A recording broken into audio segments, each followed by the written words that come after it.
আসসালামু আলাইকুম রহমতুল্লাহি ওয়া বারাকাতুহু। সুপ্রিয় সুন্নতে নববী টিভির দর্শক মণ্ডলী, প্রিয় ভাইরা, আজকে আমরা আলোচনা করব মাহে রমজান করিমের গুরুত্ব ও ফজিলত নিয়ে। আমরা জানি রমজান করিম এটি আল্লাহ তাআলা আমাদের জন্য গুরুত্বপূর্ণ একটি মাস, রহমত স্বরূপ, দয়া স্বরূপ আল্লাহ তাআলা দেন। রমজান করিম আমরা গত বছরে আমরা জানারা রোজার সময় ছিলাম। এবছরে আমাদের অনেক আত্মীয় স্বজন, অনেক বন্ধু বান্ধব তারা দুনিয়াতে নাই।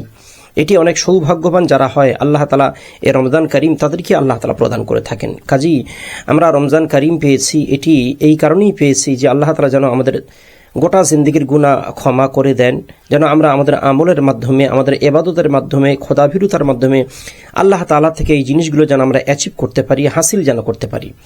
রমজান করিম মুসলমানের জন্য, গোটা বিশ্বের মুসলমানের জন্য রহমতের একটি মাস, বরকতের একটি মাস, মাগফিরাতের একটি মাস, দয়ার একটি মাস, সর্বোপরি ইবাদতের একটি মাস, আর কোরআনের জন্য এই মাস। এই রমজান করিমের গুরুত্ব ও ফজিলত এত বেশি কেন? আল্লাহ তাআলা কোরআনে কারিমের মধ্যে বলেন, শাহরু রমাদান আল্লাযী উনজিলা ফীহিল কুরআন হুদাল লিন-নাস ওয়া বায়্যিনাতিম মিনাল হুদা ওয়াল ফুরকান। রমজান করিমের গুরুত্ব ও ফজিলত এত বেশির একটাই মাত্র কারণ, সেই কারণ হচ্ছে মহাগ্রন্থ আল কুরআনুল কারীম এই মাসেই আল্লাহ তাআলা অবতীর্ণ করেছিলেন। কাজেই এই মাস এর জন্য এত গুরুত্ব এবং এত ফজিলত। কোরআন আসার কারণে মাসের ফজিলত বেড়ে গেল, সেই মাসে ইবাদতের কারণে আমাদের ফজিলত বেড়ে গেল, আর আমাদের ফজিলত বেড়ে যাওয়া মানে জান্নাতে যাওয়া আমাদের জন্য অবধারিত হয়ে গেল। কাজী এই মাহে রমজান আল্লাহ তাআলা আমাদেরকে দান করেছেন যেন আমরা রমজানের মাধ্যমে আমাদের আল্লাহ তাআলাকে যেন খুশি করাতে পারি, গোটা জিন্দেগির গুনাহ আল্লাহর কাছ থেকে যেন ক্ষমা করিয়ে নিতে পারি। রাসূল আকরাম সাল্লাল্লাহু আলাইহি ওয়াসাল্লাম বলেন, ইযা কানা রমাযান ফুতিহাত আবওয়াবুর রাহমা। আল্লাহ রসুল বলেন, যখন রমজান মাস যখন আসে, আল্লাহ তাআলার রহমতের দুয়ারগুলো আল্লাহ তাআলা উন্মুক্ত করে দেন, আল্লাহ তাআলা দয়ার দুয়ারগুলো উন্মুক্ত করে দেন। আল্লাহ তাআলা যে কৃপা করেন, আমাদের প্রতি অনুগ্রহ করেন, এই অনুগ্রহের দরজাগুলো আল্লাহ তাআলা খুলে দেন আমাদের জন্য, যেন আমরা আমাদের ইবাদত, আমরা আমাদের নামাজ, রোজা, তাসবিহ, তাহলিল, সর্বোপরি সিয়াম সাধনা দিয়ে যেন মহান আল্লাহ তাআলাকে খুশি করাতে পারি। এই কারণে আল্লাহ তাআলা উন্মুক্ত করে দেন। রাসূলুল্লাহ সাল্লাল্লাহু আলাইহি ওয়াসাল্লাম আরো বলেন, শুধু রহমত নয়, যখন মাহে রমজান যখন আসে, আল্লাহ রাসূল বলেন, ইজা দাখালা রমাযান ফুতিহাত আবওয়াবু জাহান্নাম। জান্নাহ, আল্লাহর যখন এই রহমতের মাস যখন আসে, এই মাগফিরাতের মাস যখন আসে, রমজান মাস যখন আসে, আল্লাহ তাআলা সকল জান্নাতের দুয়ারগুলো আল্লাহ তাআলা খুলে দেন। সুবহানাল্লাহ। ওয়াগুল্লিকাত আবওয়াবু জাহান্নাম, শুধু জান্নাতের দোয়ার খোলেন না, তিনি জাহান্নামের দোয়ারগুলো তিনি বন্ধ করে দেন, সিলগালা করে দেন। ওয়াসুলসিলাতিশ শায়াতিন, এবং অবাধ্য শয়তান, সেই শয়তানকে আল্লাহ তাআলা শৃঙ্খলাবদ্ধ করেন। অর্থাৎ যে শয়তানের মাধ্যমে আমরা অপরাধ করি, যে শয়তানের মাধ্যমে আমরা নামাজ পড়ি না, যে শয়তানের মাধ্যমে আমরা গুনাহ করি, আমরা আল্লাহর অবাধ্যতা করি, যে শয়তানের মাধ্যমে রমজান মাসে রোজা রাখাটাকে আমরা গুরুত্ব দিই না, আল্লাহ তাআলা সেই শয়তান, সেই অবাধ্য জিন শয়তানকে, ইবলিসকে আল্লাহ তাআলা শৃঙ্খলাবদ্ধ করেন। আল্লাহ রাসূল মুহাম্মদ রাসূলুল্লাহ সাল্লাল্লাহু আলাইহি ওয়াসাল্লাম তিনি আরো বলেন, ইন্না লিল্লাহি ইনদা কুল্লি ফাতরি উতাকা। আল্লাহ রাসূল বলেন, আল্লাহ তাআলা প্রত্যেক ইফতারের সময় অসংখ্য মানুষকে আল্লাহ তাআলা জাহান্নাম থেকে মুক্তি দান করেন। মুসনাদ আহমদ শরীফের হাদিস। তাহলে আমরা জানতে পারলাম মাহে রমজানের বারাকা, মাহে রমজানের ফজিলত অনেক বেশি, অনেক বড় ফজিলত। আল্লাহ তাআলা কোরআনের মধ্যে সূরা বাকারাতে আল্লাহ তাআলা বলেন, ইয়া আইয়ুহাল্লাযীনা আমানু কুতিবা আলাইকুমুস সিয়াম। হে ঈমানদারগণ, হে বিশ্বাসীগণ, তোমরা সিয়াম সাধনা করো, তোমরা রোজা রাখো, রমজান মাসে তোমরা রোজা পালন তোমরা করো, কামা কুতিবা আলাল্লাযীনা মিন ক্বাবলিকুম, কেননা তোমাদের পূর্বপুরুষগণ তানারাও এই রকম ভাবে রোজা রেখেছিলেন, লাআল্লাকুম তাত্তাকুন, যদি তোমরা খোদাভীরুতা অবলম্বন করতে চাও, যদি তোমরা মুত্তাকি এবং পরহেজগার যদি হতে চাও, তাহলে মাহে রমজান মাসে সিয়াম সাধনার মাধ্যমে আমি আল্লাহ তাআলার নৈকট্য তোমরা অনুসরণ করো এবং অনুসন্ধান করো। কাজী আমার প্রিয় ভাইরা, মাহে রমজান তো বারবার আসে না, 11 মাস পরে আসে, আর এই আশাটা সবার কপালে, সবার ভাগ্যে থাকে না। অনেকেই আমাদের আত্মীয় স্বজনরা ছিলেন আগামী বছর, গত বছরে ছিল, কিন্তু এই বছরে তারা আর নাই, তারা দুনিয়া থেকে চলে গেছেন। আমরা মাহে রমজান পেয়েছি। রাসূলুল্লাহ সাল্লাল্লাহু আলাইহি ওয়াসাল্লামের একটি হাদিস, আল্লাহ রাসূল মসজিদের নববীর যে মেম্বার আছে, আমরা সবাই জানি আমাদের মসজিদগুলোতে মেম্বার আছে। রাসূলুল্লাহ প্রথম মেম্বারে যখন পা দিয়েছেন, তিনি বললেন আমিন। সাহাবী আজমাইনগণ জিজ্ঞাসা করলেন, ইয়া রাসূলুল্লাহ, আপনি আমিন কেন বললেন?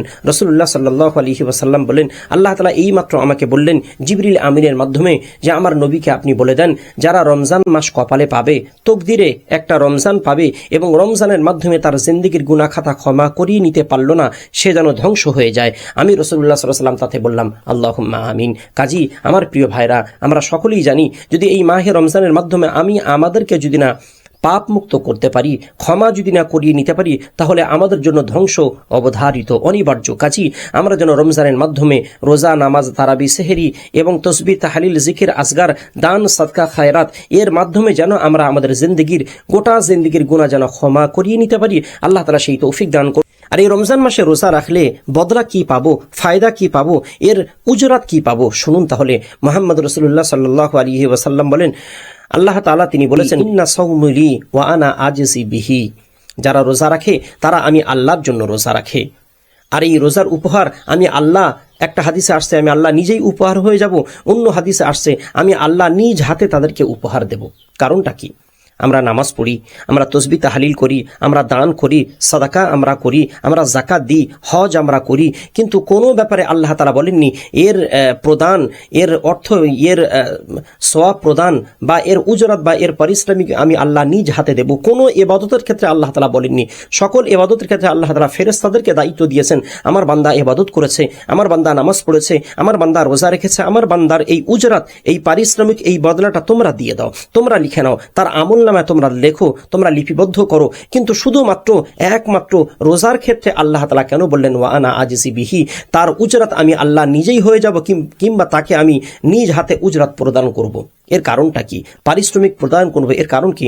এর কারণ একটাই মাত্র কারণ, আমার ভাইরা দেখবেন, রোজা মানুষ নামাজ, লোক দেখানো নামাজ পড়া যায়। অনেক মানুষ আছে, আমি নামাজ অভ্যাস নাই, নামাজ পড়ার ইচ্ছাও নাই, কিন্তু সকলে পড়ছে, আমাকে পড়তে হবে, আমি নামাজ পড়লাম। এইরকম ভাবে জাকাত, অনেকেই জাকাত দেয়, আমার পয়সা আছে, যদি জাকাত দিই তাহলে লোক খারাপ বলবে, আমি একটু জাকাত দিয়ে দিই, লোক দেখানো হয়। হজ, অনেক পয়সা আছে, হজে না গেলে লোক কি বলবে, তাহলে একটু হজে থেকে ঘুরে আসি, সেই রকম ভাবে হজ করা যায়। তসবিহ তাহলিল, দান, সাদকা, খায়রাত, সকল ইবাদতগুলো মানুষ লোক দেখানো করে, আর ইল্লা মাশা আল্লাহ, আল্লাহর জন্য তো অবশ্যই মানুষ করে।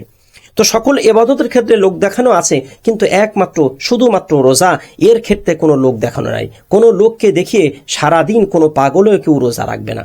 সবাই জানবে আমি রোজা রাখছি। ঘরের ভিতরে, বাথরুমের মধ্যে, পুকুরের মধ্যে, গোসলখানায় গিয়ে যদি আমি ঢকঢক করে পানি খেয়ে নিই, কে দেখবে আমাকে?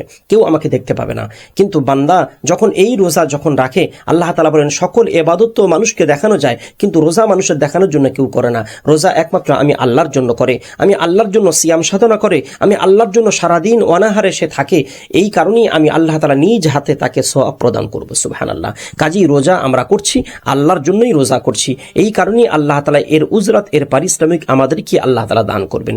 আমার ভাইরা, আমার প্রিয় ভাইরা, এ রমজান সবাই তকদিরে পায় না, কপালে পায় না। আল্লাহ তাআলা যদি আমাদেরকে রমজান পর্যন্ত যদি নিয়ে যান, তাহলে আমাদের জন্য সৌভাগ্য, আমাদের জন্য ইবাদতের বসন্তকাল এই রমজান মাস। রমজান মাসের মাধ্যমে যেন আমরা ইবাদত, নামাজ, রোজা, তসবিহ তাহলিল করে আমরা যেন আল্লাহকে খুশি করাতে পারি, আর জিন্দেগির গুনাহসমূহকে আল্লাহ তাআলার কাছে ক্ষমা করে নিতে পারি, সেই তৌফিক আল্লাহ তাআলা দান করুন। সবাই বলেন আল্লাহুম্মা আমিন।